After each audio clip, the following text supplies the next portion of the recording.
Boys, UFC Fight Night, Vettori versus Dolidze, number 2. One of the weaker, Fight Night cards we've had this year, definitely. But we're also posting this video hella late, We're posting this hour, less than a day before the actual fight. It is what it is. I'm going to run through these as fast as I can, starting with the prelims. Women's flyweight division, Yuneisy, Duben taking on Carli, Judice. Now, Duben is a aggressive striker who is also, tough and willing to fight. She's not going to back down. She's tough, willing to fight.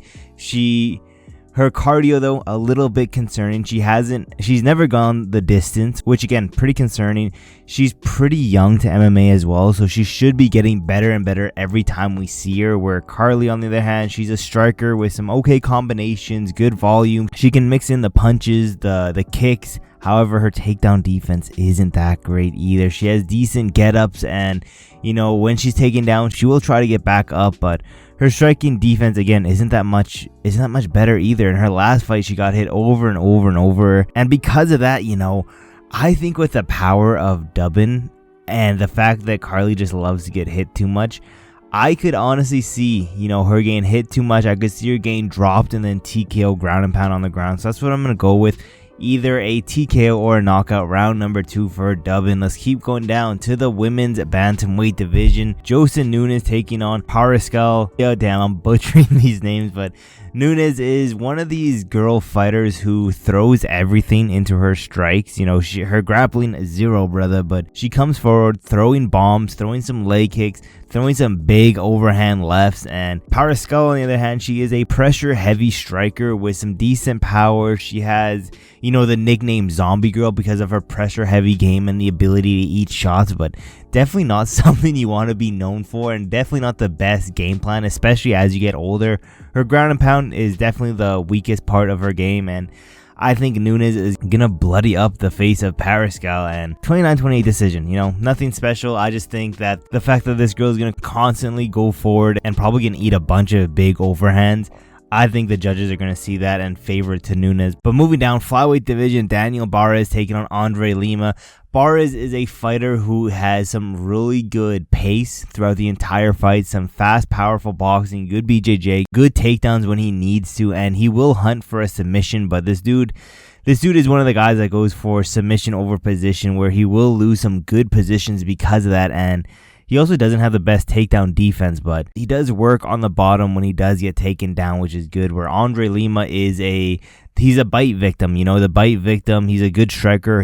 He's also really good at working in the body early and has some good technique with his strikes, with good combination. He mixes it up, the striking well, and he does stand. He's not the tallest guy, 5'7", but his reach is 67, 68 inches, which is pretty good. He also is very good at controlling the distance with his long ass arms and just wearing down his opponent. He has some decent takedowns, good submission defense, and good scrambles when it does get to the ground. He has a good get up game as well, and he's coming off a decision win over Santos, which I thought was really, really impressive. But this dude has been a decision merchant his entire UFC career so far, so I don't think it's going to end there. 29-28 decision win, Lima. Let's go down bantamweight division. Vera taking on Josias Musasa. Now, again, butchering these names on the daily. Vera is a well-rounded fighter who can strike, he can wrestle, he can grapple, but takedowns aren't the best, and he often gets in trouble going for takedowns. Where Josias, he's a fast and powerful striker who moves forward. He looks for the finish the entire fight. He has good defense as well and some really good power for this division.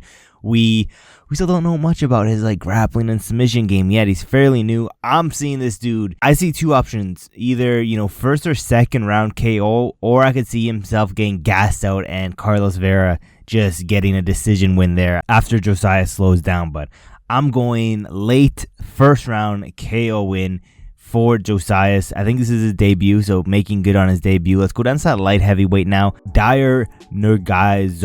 Oh my god, again, butchering these names on the basis. Taking on Bredson Ribeiro. We're going to call this dude Dyer from now on. Dyer, he has a background in wrestling, and he has a really good ability to finish fights both on the feet and on the ground.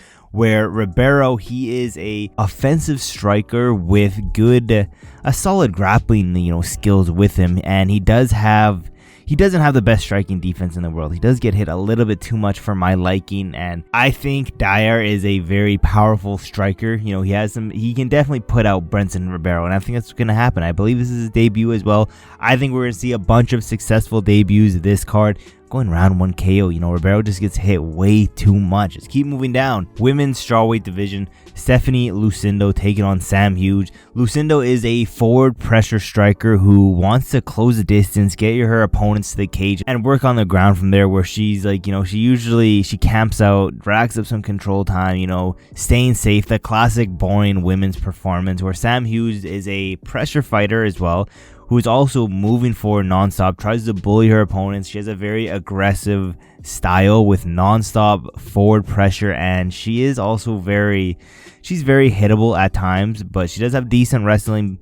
She does have some decent wrestling. She's also insanely tough, but she's not that, you know, dangerous all around. She's pretty much just trying to work in her nonstop pressure to break her opponent's cardio. But in this instance, I think all around, you know, Lucindo is the better MMA fighter, but it's women's MMA at the end of the day. I don't know. I'm going 29-28 split decision, Lucindo. Let's keep moving down. Heavyweight division, Waldo Cortez Acosta taking on Ryan Spann. Acosta is a fun striker. You know, he has definitely become a fan favorite as of recently in this heavyweight division, who is also pretty tough, has some good power with a decent chin, and is a blue belt in BJJ, but you know, I wasn't the biggest fan of this dude when he fought Andrei Arlovsky, but he's definitely been getting better and better, and I've started to not hate on him as much. But Ryan Spann, he's definitely, you know, he can be incredibly dangerous with both his power and wrestling skills. However,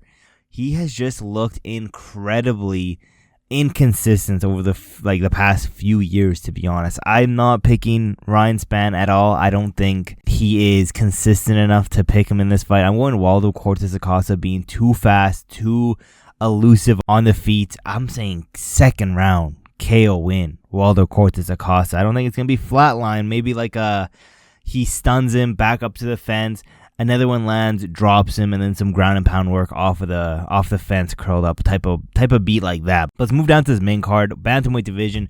SuYoung You taking on AJ Cunningham.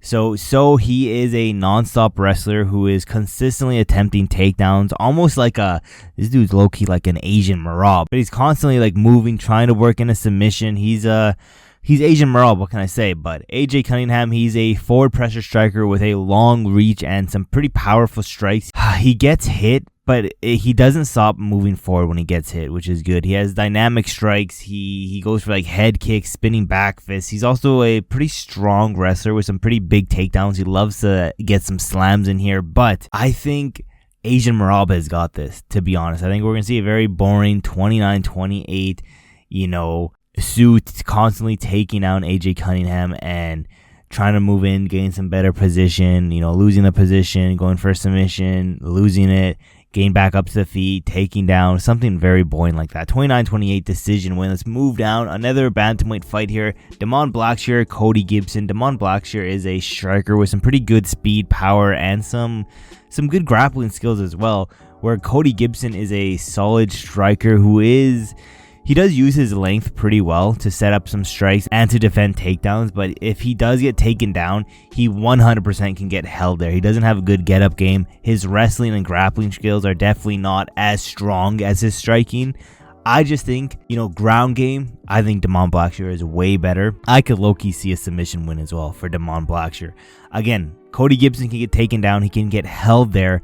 Blackshear has some decent grappling and ground game. I'm going Blackshear second round rear naked choke. Let's go down. Lightweight division. We already know who I'm picking because we got Alexander Hernandez taking on Kurt Holobaugh. Now, if you don't know, I am a next generational hater of Alexander Hernandez, and it all stemmed from the Cowboy Cerrone press conference. Ever since then, your boy has never forgiven Hernandez. But Hernandez is a fairly well-rounded fighter. He's pretty athletic, but he's also one of the most inconsistent fighters on the roster. You know, he has decent wrestling power, speed, but he just struggles putting all that shit together. I don't know what it is about him, but struggles putting it all together. Kurt Holobaugh, he is, I believe one of the Ultimate Fighter winners, and he has a forward pressure style with some good pressure, good power. He throws some nice combination, decent head movement, and has decent BJJ. With that being said, day one, Alexander Hernandez hater. I'm going 29-28 split decision. Hernandez struggling to mix things in, and I'm gonna be praying that Kurt Holobaugh gets it done, but I could 100% see Hernandez knocking out Kurt Holobaugh. But 29-28 split decision. Let's go for that. Shout out Yuri. Let's go down featherweight division. Seungwoo Choi taking on Kevin Vallejos. Now, Choi is a clean textbook level striker. He has some good power. He will mix in some leg kicks to set up some takedowns. But as of recently, it does seem like this dude's chin is just completely gone. That shit got Thanos snapped, and he's been KO'd a bunch in his last few fights. Where Kevin Vallejos is a very powerful striker with good speed, but his grappling is one of the weaker parts of his game. He's only 23 years old, and he will be making big improvements every time we see him in that octagon because he's so young. I'm going, 2 + 2 equals Choi gain flatlined. Kevin Vallejos, first round KO win. Again, Choi's chin has been Thanos snapped. It's nothing but dust. The slightest hit is going to put him on skates. First round KO win, Kevin Vallejos. Welterweight division, Chidi. I hate trying to say this dude's name. I'm calling this dude Chidi from now on because I can't say his name to save the life out of me. But Chidi taking on Elizeu. I'm going to call this dude Dos Santos because, again, your boy isn't the best at pronouncing all these names. But Chidi, he's a good striker, good speed. He has some good power, distance control. He can struggle to let his hands go a little bit. Last fight he let them go, but as of recently, his whole career, this dude just is a very low volume dude. Dos Santos is an active striker with some real power, athleticism, cardio, making him pretty much a threat everywhere, to be honest. Even though he's 38 years old, it's almost like a Jared Cannonier where like the age hasn't fully caught up to him. I think Dos Santos is super durable. I don't think GD can, finish this dude. 29-28 decision win. I don't see GD being the guy to put out the very durable Dos Santos. Let's go into the main event now. Middleweight division. Marvin Vettori, 2-year layoff, coming back against Roman Dolidze. The rematch. I hate when they do pointless rematch, but it is what it is. Marvin Vettori, a grappler who has developed his striking skills enough where he doesn't really have to rely on his grappling as much, but dude still has one of the best chins in UFC history. He's coming back after 2 years away, and he's taking on Roman Dolidze. Roman Dolidze, you guys know how I feel about this dude. He's a grappler. He moves forward, throws heavy punches, tries to get his opponents to the fence where he can mix in some takedowns, but this dude can get, suckered into going Cody Garbrandt crazy and get into a striking match, but he doesn't have the best cardio in the world. He has okay power for middleweight, in my opinion. I just think, I'm not going to go off rumors that, Marvin Vettori is injured. I'm going off facts, and the facts say Marvin Vettori is going to stink up the apex and get a 29-28 decision win over Roman Dolidze. It's just how it goes. That's every single fight on this fight card. Let me know what you guys think. Let's see how good we can do. This is the last minute. I'm sorry.